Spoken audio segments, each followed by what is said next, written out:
A partir de agora, a Rádio Imperial passa a apresentar Nós Servimos, um programa com a produção e direção do Lions Clube Quitandinha. A apresentação, Dr. Paulo Magno.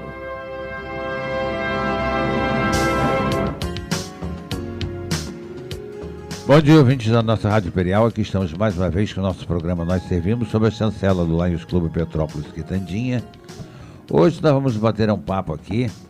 Eu já queria ter batido um papo com ela, né? Mas agora chegou a oportunidade e a gente então vai bater um papo com a advogada, a doutora Adriana Paixão. Bom dia, doutora Adriana. Tudo em paz? Tudo tranquilo? Bom dia, doutor Paulo Magno. Bom dia a todos os ouvintes da Rádio Imperial, a equipe aqui. É uma alegria, né, estar aqui participando desse programa de rádio, dessa rádio tão querida da nossa cidade, né? É mesmo. A gente fala em Rádio Imperial, eu me lembra o Padre Jacques, né? Porque ele teve uma ligação tão forte com a rádio que não tem como a gente separar essa. E líder de audiência há 3 anos e 9 meses. Daqui a pouco nasce. Tá, mas quanto tempo que existe a rádio? Muitos anos. A rádio já existe há 62 anos. Nossa, mais velha do que eu. E mais velho que eu também. Deixa pra lá. Não, eu sou da Anitta pra cá, pois é. Adriana, por que você escolheu a advocacia como profissão? Eu fiz teatro dos 10 aos 18 anos, com um grupo que dirigia, era o Grupo Molejo, e os diretores eram professores que, com certeza, o senhor conheceu, né? Conhece. O senhor está lá em cima. Desculpa. É porque você foi meu professor, né? No Colégio Werneck. A Adriana é uma criança, é por isso. E aí, realmente, eu olho e vejo o professor, né? Mas, doutor Paulo, eu fiz teatro, né, com a Darinka, com o Florisvaldo França, com Silvio Adalberto, que é escritor e poeta, né, da Academia Petropolitana. E ali nasceu a vontade de me comunicar, né? Só que o meu sonho realmente era ser atriz, mas em Petrópolis não tinha, né, condições naquela época. Não tinha nenhum curso e você tinha que ir para o Rio, então era só um sonho, aquele sonho de menina. E no segundo grau eu tive uma professora, Maria Helena, conhece? Eu não sei se ela chegou a ser vereadora de Petrópolis. Maria Helena Leduc. Isso. Ela foi candidata, não chegou a ser vereadora. Exatamente. Mas ela era uma mulher muito para frente, né? Para a época dela, né? E eu tive a matéria de... Eu fiz o segundo grau, o antigo segundo grau, era técnico em contabilidade. E ela me deu uma matéria que era introdução ao direito, noções de direito, alguma coisa assim. E foi a primeira vez que eu fui apresentada ao direito e eu fiquei encantada. Talvez pela forma que ela apresentasse, pela desenvoltura dela, por ela ser mulher, né? Eu acho que eu meio que me projetei, uma mulher engajada na política. Então, ali que realmente despertou o meu interesse. E aí eu tive a influência também de um colega, que é o Vanderlei Muniz, que faleceu há pouco tempo. Deve ter conhecido também, que era lá do ABC, supermercado. Sim. Ele foi meu chefe e ele tinha formação em Direito e eu também achava sensacional. Então foi aí que surgiu o interesse de fazer essa faculdade maravilhosa, que eu acho que é uma das melhores. Dá uma noção muito grande, né? O direito te abre vários campos, vários caminhos. Sim, né? E todos os cidadãos, né, eles teriam que ter essas noções de direito, dos seus direitos. Antigamente existia uma cadeira, não é do meu tempo, mas chamava-se direito usual. Que eram essas noções de direito que eram dadas nos cursos, principalmente no curso de contabilidade. Chamava-se direito usual. Era um curso muito legal. Era uma matéria legal de se lecionar. Adriana, você já deve ter tido alegrias e decepções na sua carreira jurídica, como todos nós advogados já tivemos. Qual o sabor de ambos os efeitos? Eu acho que, né, toda profissão é assim, né? Você tem as alegrias e as decepções. Eu acho que isso faz parte aí da natureza humana. Eu já tive muitas alegrias, assim, né, pela minha origem, né? Eu tenho uma origem muito humilde na minha família. Eu fui a primeira pessoa a ter curso superior. E aí, né, a gente se sente assim, você acha que você não é ninguém, que você não tem capacidade, né? E como me formei bem novinha, já tenho 32 anos de formada, e eu fui muito feliz na minha profissão. Assim, muito nova, então. Formei nova, eu entrei com 17 anos para a faculdade. E aí eu comecei a construir umas teses e que eu dei muita sorte, eu acho que foi muita sorte, né?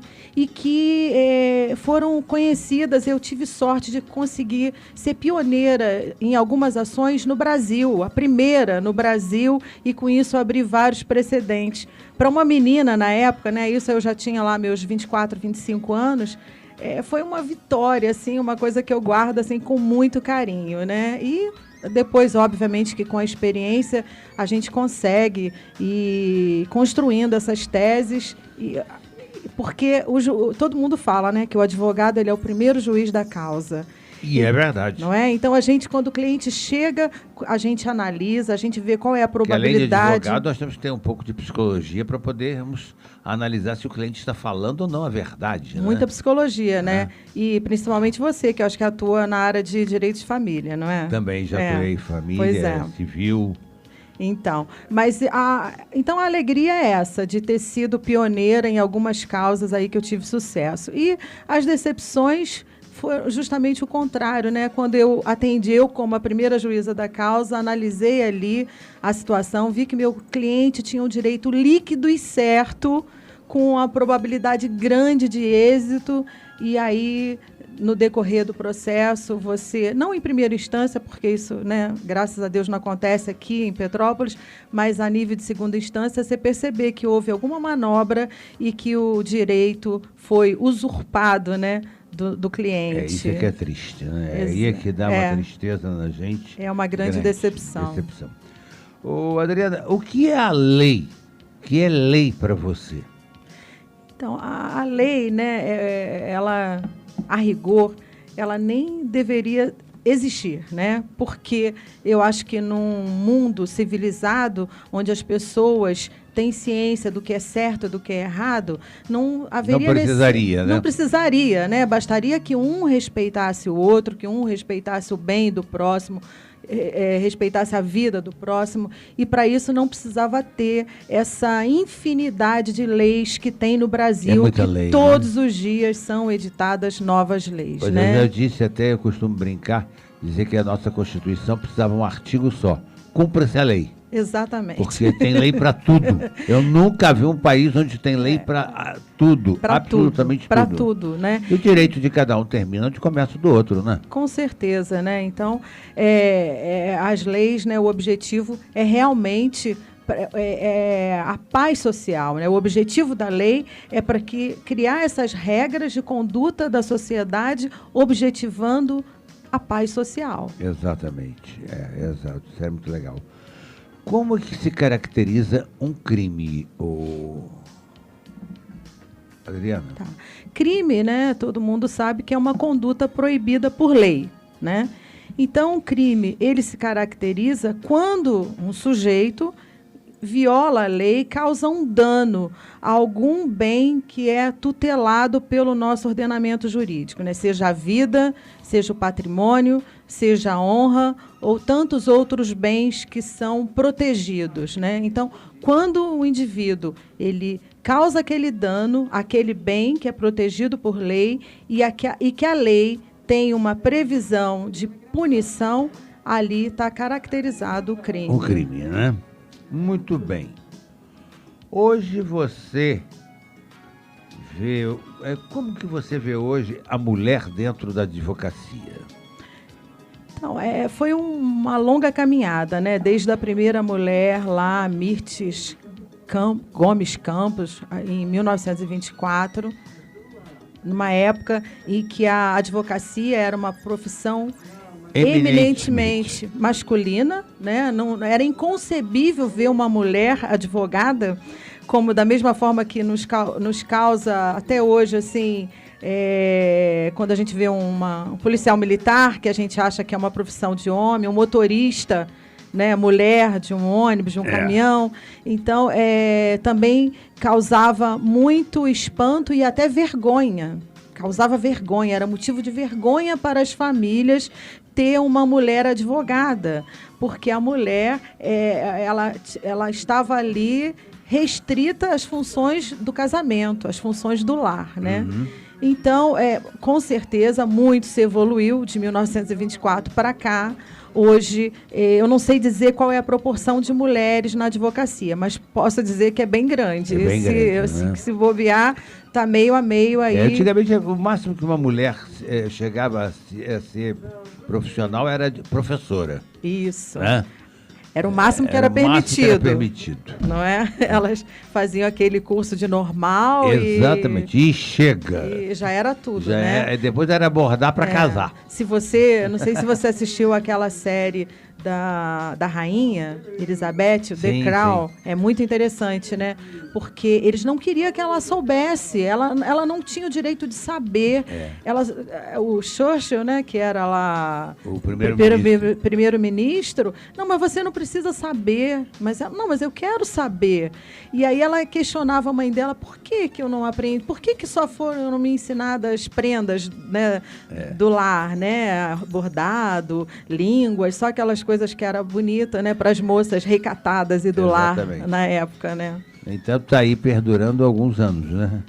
Mas a mulher, né, só para concluir a pergunta, ela se destaca na advocacia, como em todas as profissões que ela desempenha, porque a mulher ela tem realmente essa facilidade de desempenhar várias funções, né, ao mesmo tempo. Então, as mulheres são aprovadas em concursos públicos para magistratura, Ministério Público, Defensoria, a própria advocacia, porque hoje passar numa prova da OAB é tão difícil quanto passar num concurso público, né? Então, a gente percebe que as mulheres elas conseguem conquistar os lugares por mérito. Agora é difícil, mesmo, né? Agora é difícil elas conseguirem por indicação. Por exemplo, você vê nas cortes superiores do país tem pouquíssimas ministras mulheres, né? Na segunda instância, que vai ou por indicação, ou por merecimento, ou por antiguidade. A gente vê que a maioria vai por antiguidade. Tem pouquíssimas desembargadoras aqui no nosso Tribunal de Justiça, né? A proporção masculina ainda é muito maior. Então, ainda existe, né? Essa discriminação existe. Muito nós conquistamos, mas ainda muito há que se conquistar para conseguir valer aquela máxima, né? Que todos são iguais perante a lei. Aqui no Brasil, uns mais iguais menos iguais do que os outros, né? Mas tudo bem. É verdade. Adriana, a Lei Maria da Penha, ela cria mecanismos para coibir a violência doméstica e familiar contra a mulher, nos termos do parágrafo 8 do artigo 226 da Constituição Federal, da Convenção sobre a Eliminação de todas as formas de discriminação contra as mulheres e da Convenção Interamericana para prevenir, punir e erradicar a violência contra a mulher. Altera o Código de Processo Penal, o Código Penal, a Lei de Execução Penal. Como você vê o advento dessa lei, Adriana? Essa lei ela foi necessária porque só o Código Penal ele não podia, não servia, né? A mulher realmente ela precisava de uma proteção especial. A mulher que sempre foi vítima de maus tratos, né? Ela sempre foi vítima de violência doméstica. Ela precisava realmente dessa proteção, ela precisava se sentir amparada, acolhida pela lei, de uma forma que ela se sentisse segura para denunciar o que até então não existia, porque, na maioria das vezes, ela vivia com o agressor ali junto, sob o mesmo teto. E submissa a ele, né? E submissa, e antigamente ainda totalmente dependente financeiramente, né? Então, isso fazia com que ela se calasse e que ela se subordinasse àquela situação deprimível, né, de agressão diária, de violência diária. Então, eu vejo essa lei Maria da Penha como um grande avanço. Como eu disse, né, numa sociedade ideal, não seria necessário, né, uma lei dessas para que as pessoas soubessem o que não podem fazer, né? Mas, lamentavelmente, foi necessário e ela deu voz a muitas mulheres que se calavam e que hoje diminui, né? A cada dia elas sentem mais coragem de realmente colocar fim àquela agressão. Pois é, nós vamos entrar no assunto agora e eu fiz questão de trazer uma mulher porque escuta-se muito a opinião dos homens sobre este assunto. Mas eu gostaria de ouvir você como profissional da advocacia, como uma advogada, e é um assunto que está tomando a pauta aí da imprensa, da mídia em geral. Todo mundo falando muito e criticando muito, e a gente precisa entender realmente como as coisas são, né? Nós vamos falar sobre estupro. Eu queria saber de você, inicialmente, que você explicasse aos nossos ouvintes o que é um estupro. Sim, o estupro, ele passou a ter um novo conceito a partir de 2009, né? Porque antes ele era necessário a penetração, era necessária a conjunção carnal para ficar caracterizado o crime de estupro. Depois de 2009, houve uma mudança que foi sensacional, que não é mais necessário a penetração e o estupro ele pode ficar caracterizado por qualquer ato de violência sexual, né? Você sabe que o estupro ele pode ficar caracterizado sem um toque na pessoa? Sabia? É bom nossos ouvintes saberem disso. Pois é, ainda mais hoje, né? Como é que isso acontece? Nas redes sociais, que às vezes tem um pedófilo lá do outro lado e que ele obriga a menina ou o menino a se despir, a se tocar, a fazer um toque íntimo, a se masturbar. É considerado estupro, porque é um vulnerável que está ali. E também não só um menor, né? Pode ser também, isso pode acontecer com o maior. Desde que a pessoa esteja ali, vamos supor, com uma arma apontada e que ela seja obrigada a praticar algum ato de violência, mesmo sem tocá-la, é considerado estupro. Então, essa mudança da lei, ela foi sensacional nesse sentido, né? Porque até os toques íntimos pode ser caracterizado estupro, desde que reste caracterizado a violência e o não consentimento, né?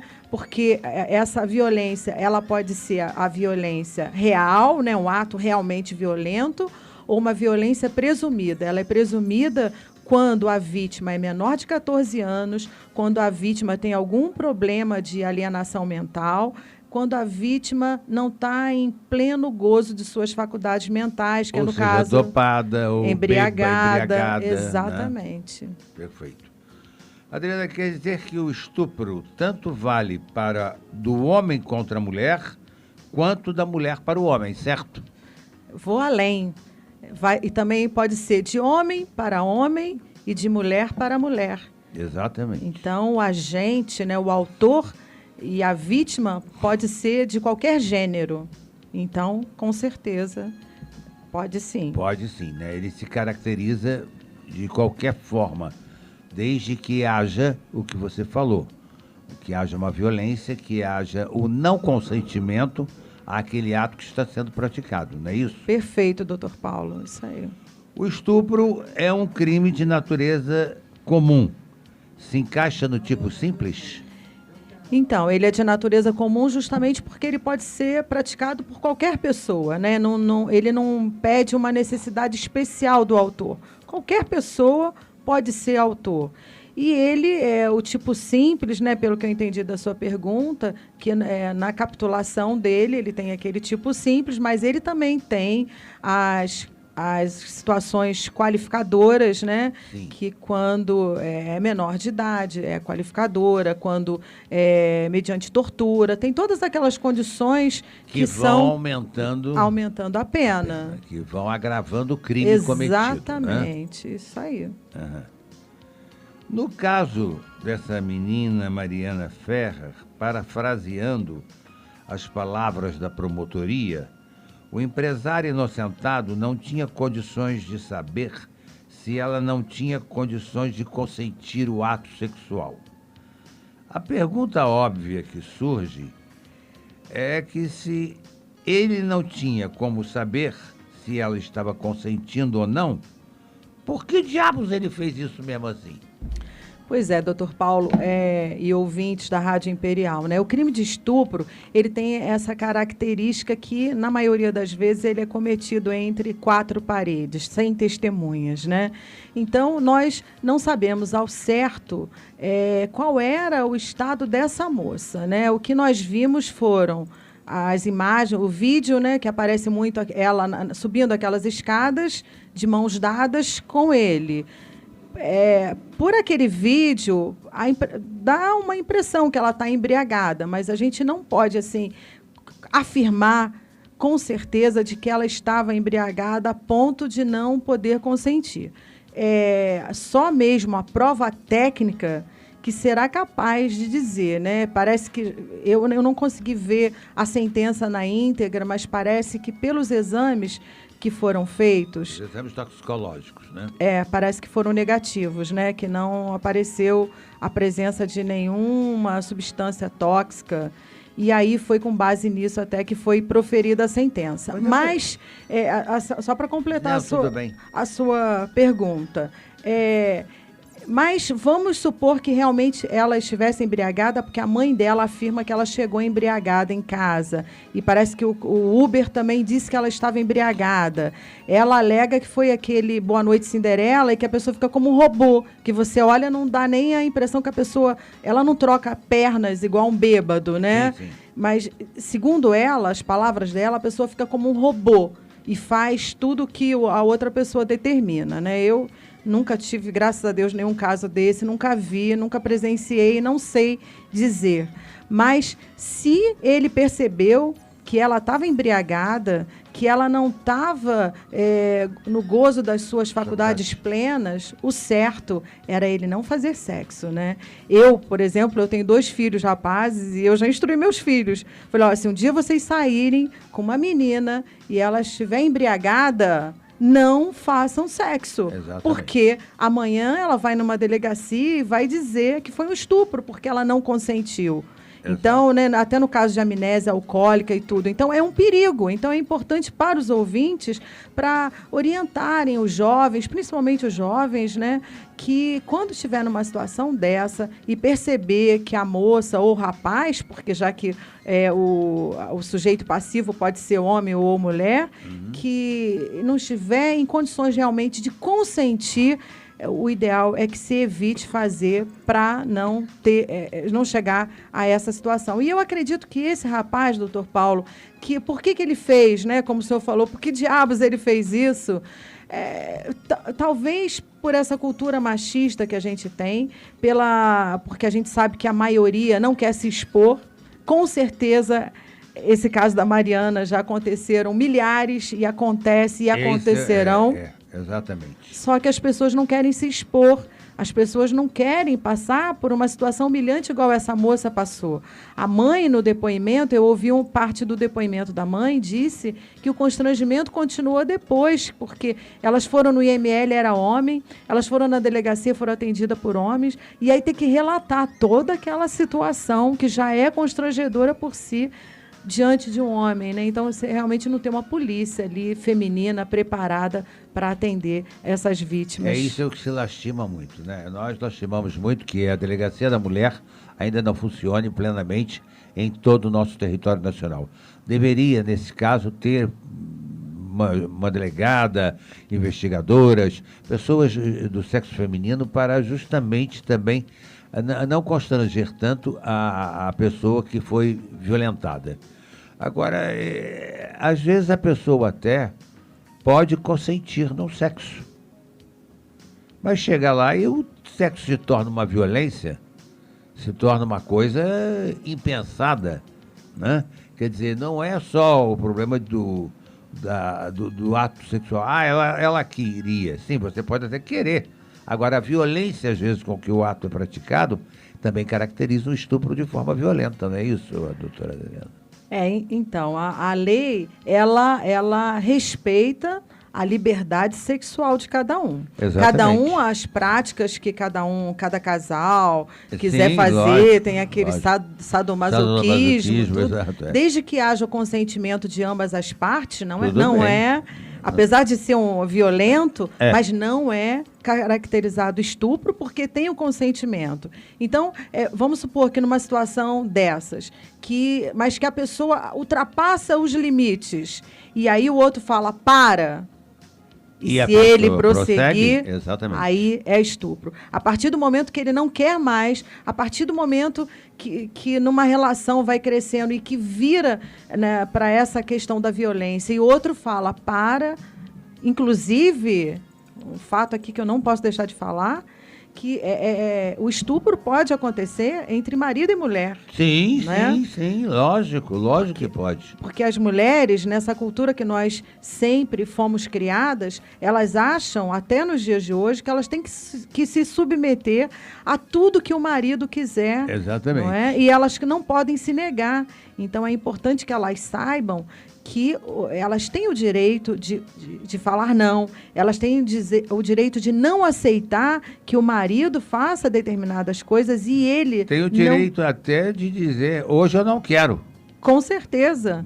Não precisa nem inventar que está com dor de cabeça. Exatamente. Pode falar que não quer e ele tem que respeitar isso. Exatamente. E se ele não respeitar, se ele fizer o sexo à força, se ele usar essa violência, se ele fizer o sexo sem o consentimento, está caracterizado o crime de estupro e ela pode procurar, que em Petrópolis nós temos esse atendimento à mulher, ela pode procurar a delegacia e fazer a denúncia, porque ela vai ser acolhida perfeitamente. Pois é, isso é muito bom.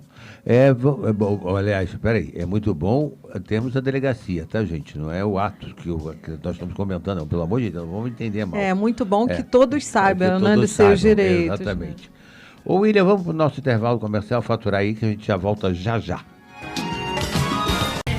Estamos apresentando Nós Servimos, um programa do Lions Clube Quitandinha e a apresentação de Dr. Paulo Magno. Bom, ouvintes da nossa Rádio Imperial, estamos aqui com o nosso segundo bloco, entrevistando hoje a advogada a doutora Adriana Paixão.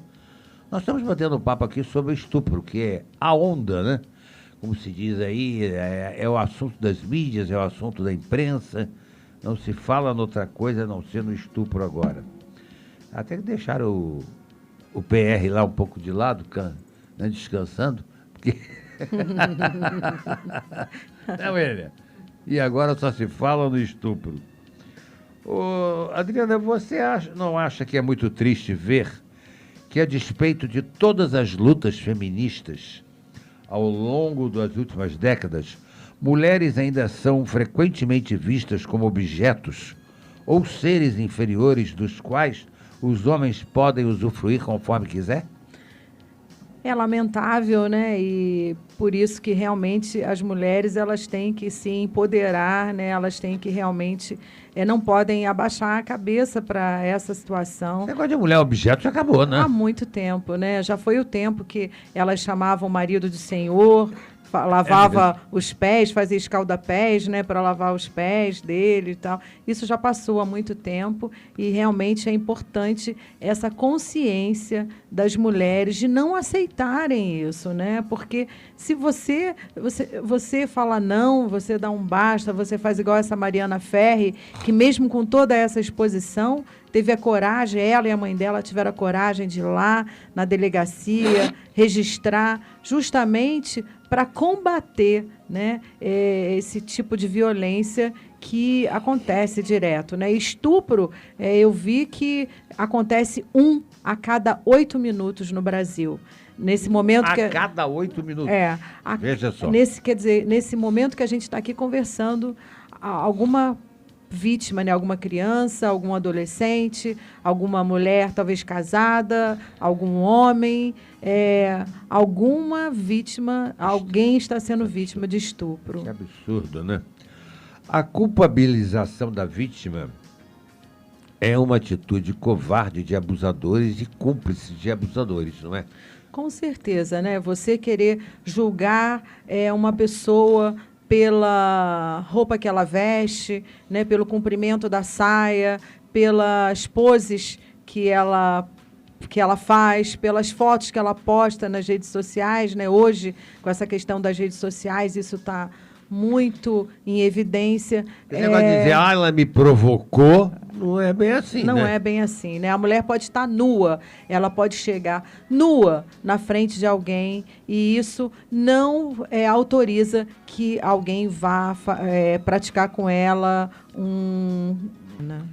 Aparentando a vítima ter plena capacidade de oferecer resistência, ou seja, uma mulher adulta que não estava visivelmente embriagada, ou ainda sob efeito de outras drogas, nem tampouco possuía enfermidade mental que a reduzisse sua capacidade, não há como atribuir dolo.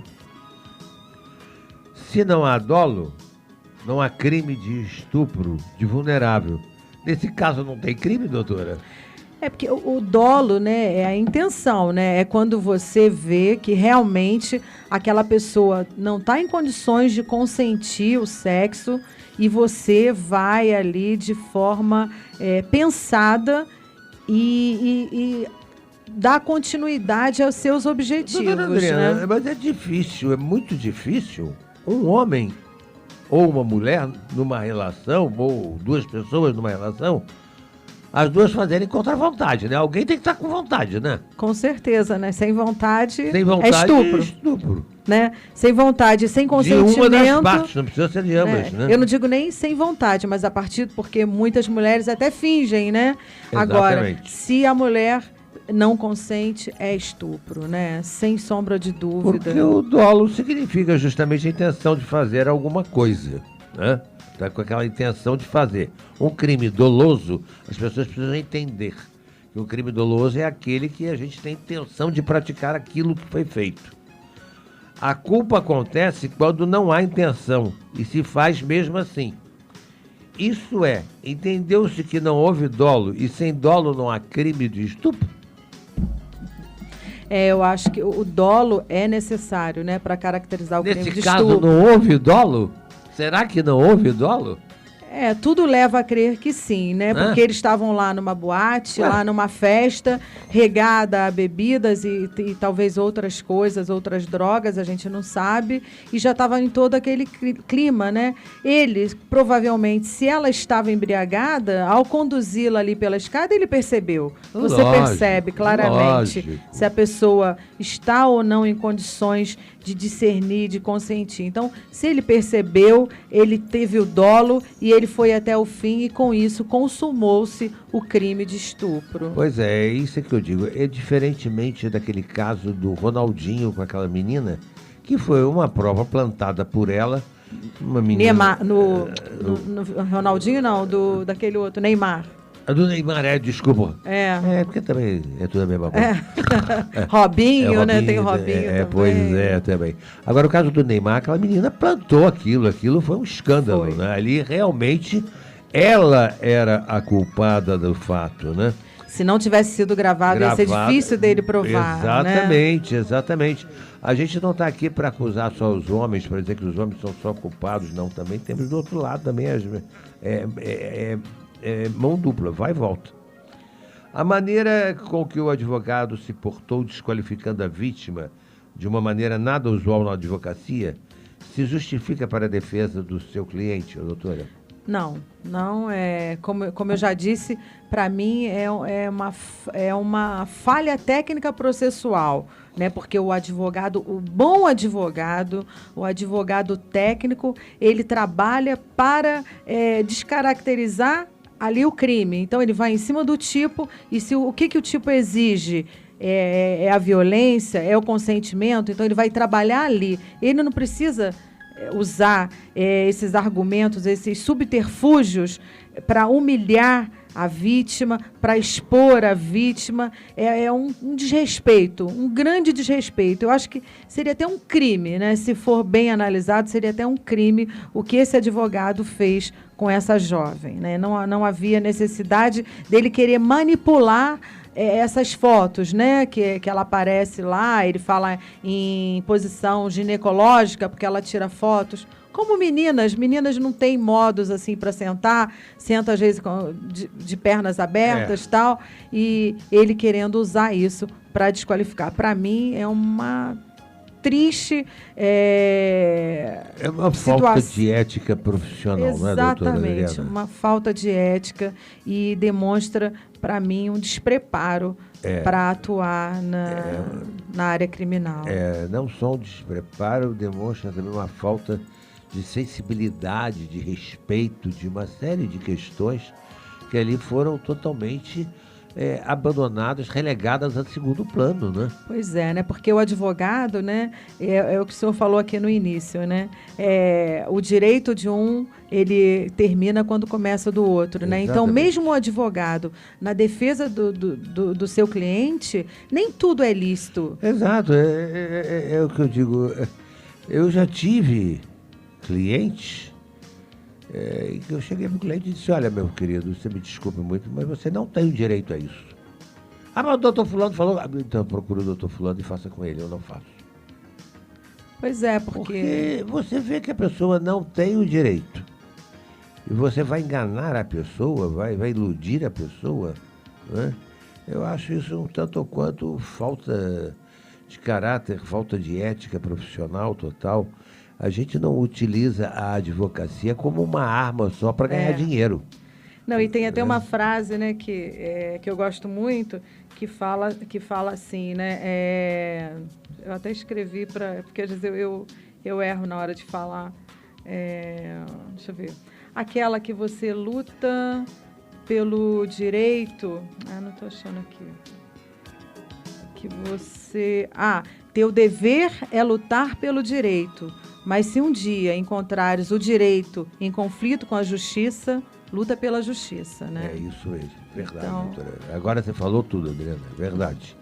É a mais pura, né? A gente tem que aplicar a justiça acima de tudo. Eu me lembro que numa sentença que nós comentávamos aqui em off, durante o intervalo, de um juiz, não vou citar o nome para não... Mas a sentença tão bonita, tão linda. Estou até elogiando a sentença dele. E numa separação, ele não concedeu a separação e disse: o que Deus uniu, não serei eu, homem pobre mortal, que irei separar. Olha, é muito difícil você ver uma coisa dessas, né? A gente fica assim... às vezes nós nos decepcionamos com certos despreparos de determinados magistrados, mas ainda temos alguns que são baluartes em defesa do que você acabou de falar, que a justiça prevalece, né? Com certeza.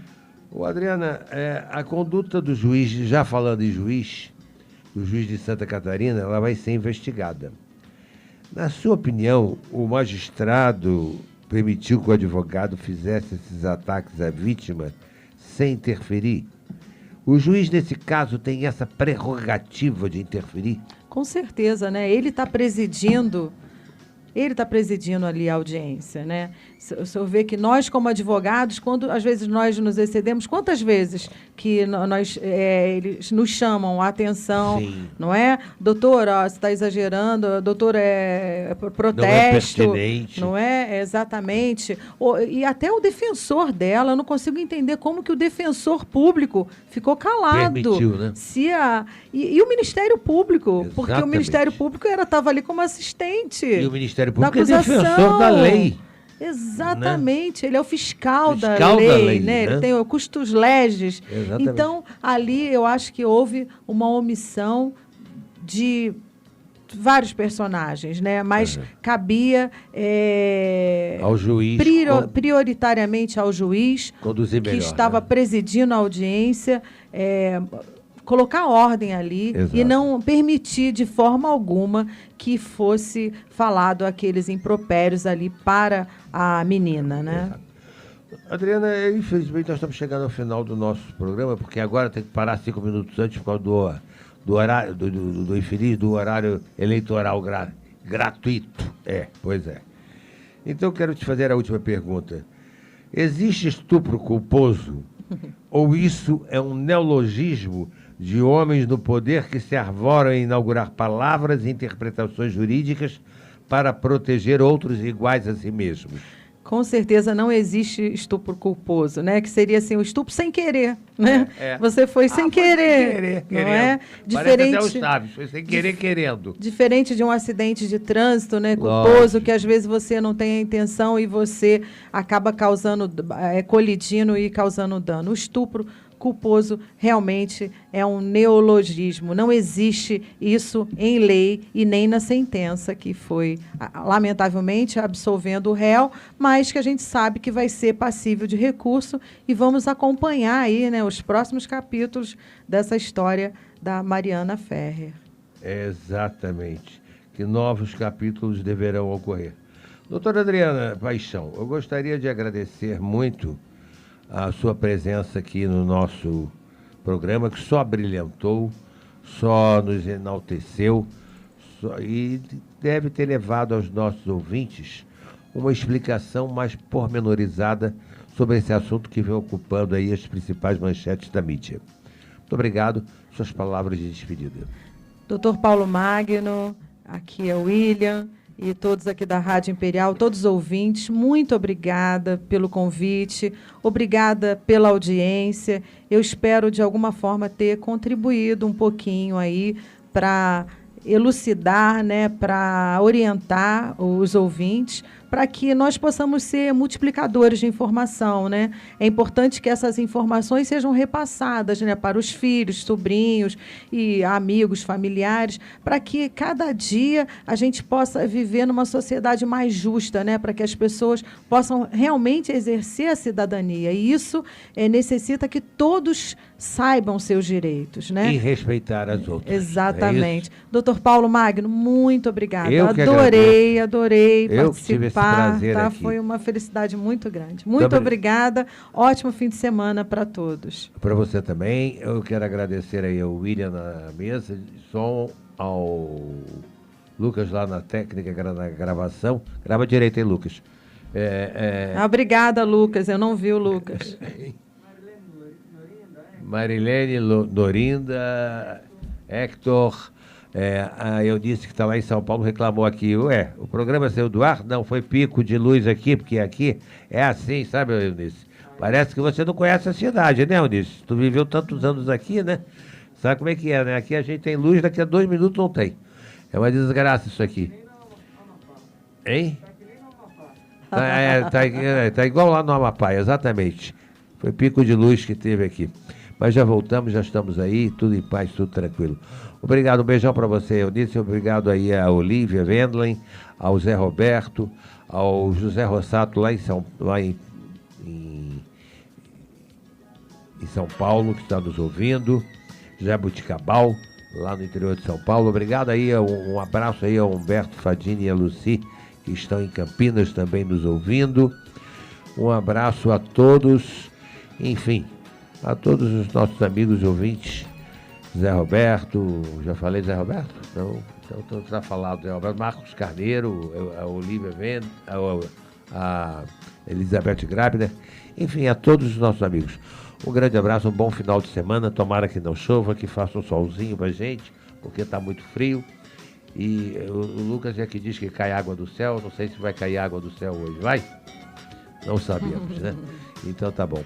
Um abraço a todos, bom final de semana e até sábado que vem, quando estaremos de volta com mais um programa Nós Servimos, sobre a chancela do Lions Clube Petrópolis Quitandinha. Fui!